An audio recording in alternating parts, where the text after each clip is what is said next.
Hey guys, welcome back to the channel. Thank you so much for watching. I really appreciate it, and welcome if you are new. Just before we begin, please give this video a thumbs up if you like it, and don't forget to press subscribe and the bell button just so you get the notifications when I post.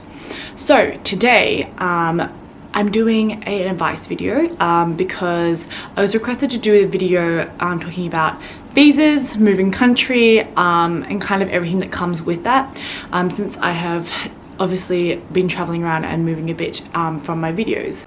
So I'm just kind of try and give the best advice I can based on my own personal experiences, but do keep in mind I'm not an expert for every country in the world, only for the ones I've been to, so please just use this as a base knowledge for yourself, and then do some further research based on where you're gonna go. So to date, I've moved country 3 times. So the first time was on my gap year to England, the second time was to Hong Kong for university exchange and also finding a job, and the third one was moving to Myanmar to work, which is where I am now.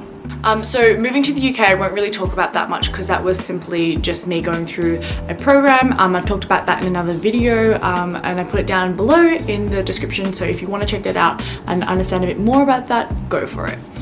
In terms of starting with Hong Kong, and then I will go to Myanmar. So starting with Hong Kong, I'm just going to break it up into kind of 2 aspects, so finding a job and visas. So when I first moved to Hong Kong, I came with my university exchange. So I was really lucky to initially have a grant, which supported me in funding myself while I was in Hong Kong, because it is an expensive city, but also for accommodation. So I was lucky with accommodation that I was able to have family that lived in Hong Kong, and also my boyfriend was living in Hong Kong at the time, so it really worked out well for me. But if you're coming to Hong Kong and you don't have any family to stay with or anyone you know, there are hostels and there are cheap hotels you can stay at, but I would really suggest that you work out a whole finance and funding plan for yourself before you move to Hong Kong, or if not any country, because it's really important you have savings to support yourself for the time period that you're going to be there trying to find a job. Second thing to that is also have a plan. Have a plan A, B, and C for what you're going to do and troubleshoot if things don't go to plan for yourself. I would give yourself quite a stringent timeline to try and stick by, so that you are kind of knowing how much you can spend and what your time pressures are, and it'll give you a bit more sense of urgency. So to find a job in Hong Kong, I tried to find a job whilst I was in Hong Kong. Personally, I think it is better to try and find a job in a country when you're actually there, as opposed to online overseas. I think that people will take you more seriously if you are in the country. They tend to want to interview you there and then, and it just becomes easier for you to go through the process. Secondly, as well, it's just easier as well to be in the country to meet people, because I think networking is probably 50% to 60% of the reason why you'll find a job. So if you are looking in the country, I would suggest going on LinkedIn, going on like Glassdoor, or all the local sites that you can use that are specific to the country. I think it's really important you know your market and your sector that you're in, and you really know the qualifications that you need. So in terms of qualifications, I think for Hong Kong, it's really important you have a local language. So Cantonese and Mandarin is very important now if you go to Hong Kong, because a lot of business that they do is with China, and it just helps to enhance your opportunity, your likelihood of being hired. I think if you don't really have the language, you do kind of you start like a step behind, so it would really help you. Secondly, I think it does help to have a university degree of some sort. If you're going to go on a bachelor's degree, trying to have good results is probably important. It will kind of help set you aside. And secondly, maybe try and have a master's degree, but I mean, I don't have a master's degree, and it's just based on the person, your preferences, like your financial stability that allows you to do that. It's really a very subjective thing, so I would say that master's degree it'll just enhance your ability to get hired, but it's not a necessity. So in terms of visas for Hong Kong, I kind of looked at 2 main visas, so the working holiday visa and the sponsored work visa. I initially went in on a tourist visa, which lasts about 90 days, and you can easily go in and out of the country with that, and it'll restart every time, so it's probably a good visa to be on whilst you're looking for a job. It gives you a lot of flexibility. So beginning with the working holiday visa, so this was more specific to people who are kind of from Commonwealth countries. I'm from Australia, so someone with a New Zealand passport or Canadian will have the opportunity to work in Hong Kong for a year on a working holiday visa, which you can apply for. And it takes about 2 weeks for it to turn around. It's really simple. You can just go to the immigration office in Hong Kong and submit your forms, and you don't really have to do anything more than that, but just have like, you know, a financial statement that you can support yourself, insurance and your flights. And it's pretty easy to work it out. So with the working holiday visa, the only thing is you need to only work like, it only gives you permission essentially to work 3 months at a time at one place. So after 3 months, you'd have to switch jobs to something else. So usually people will come in on that and it'll give them a good enough opportunity to find a place that will give them a fully sponsored working visa. Fully sponsored working visas are quite hard to get, and because the company needs to, one, sponsor you and like pay for your process, and two, the main issue is with immigration. Companies have to show why they want to choose you over a local talent, and that's why having good qualifications and like extra credentials than the average person will really help you. So that's just a quick overview on Hong Kong. Personally, I found Hong Kong was like, there was a lot of opportunities, but it's all kind of more in like the private sector, that's like finance and very like business oriented work, as opposed to like if you want to do something creative. I wouldn't say there's like a huge market for that. I think Hong Kong's market is still quite conservative, and I just think that you have a local language, it'll really help you. Not saying it's a be all and end all, but I just think if you want to have a better chance, that will really, really help you. So now moving on to Myanmar. I was kind of like, Myanmar was kind of thrust upon me just randomly, but as I've said in another video, which I'll link down below, I was able to find a job in 2 weeks and I was super lucky. But also Myanmar is a totally different environment to Hong Kong. First of all, Myanmar is definitely a country that you need to be in to find a job, because there's not much online. They're just a very like face-to-face country still. You really need to be there in person. The online penetration is really not that high. Secondly, I think it really helps to be in Myanmar to network. I got my job through literally like doing some research across all the sectors that I was interested in and going on LinkedIn and connecting with all the people that were from that area.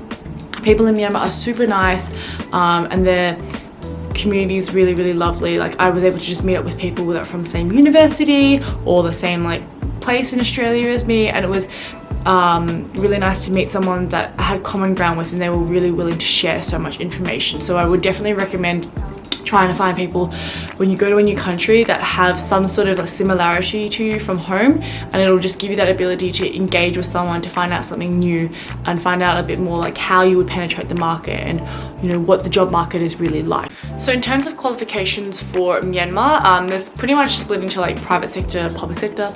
I work in the private sector. I work in research and like advisory kind of area. So for me, I have a bachelor's degree and that was plenty.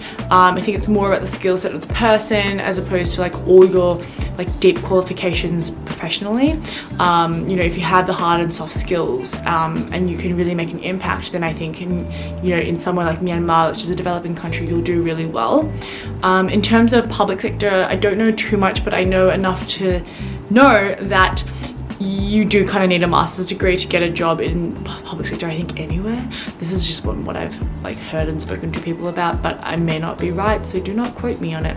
But I think, yeah, it's a little bit more competitive in the public sector for sure. I think just generally like working for the UN and things like that is just not like an easy job to get. In terms of visa for Myanmar, it was quite simple, and I quickly picked up like the process by talking to people. So for a working visa, you have to come in twice on a 70-day visa, so you have to like have 2 visas that are 70 days at a time, and you can go in and out. You don't have to stay for the whole 70 days. And then you apply for like a 6-month long stay visa or a 1 year if you're able to, but you usually have to do a 6-month stay, and then once you've done the 6-month visa, which is multi-entry, you can then apply for a 1-year multi-entry, and usually your company, if you're working here, well, you'll need to be sponsored, will provide you just like a letter and then like the invitation for you to work here, and that's pretty much all you need. Okay, so just as a general rule of thumb, for your visa, make sure you research the specifics for your citizenship. For instance, for Australians and New Zealanders and people from Commonwealth countries, you can get a benefit from applying for another Commonwealth country.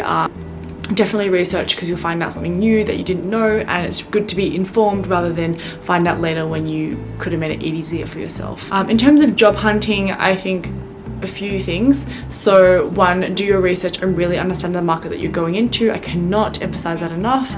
I already have in this video a million times.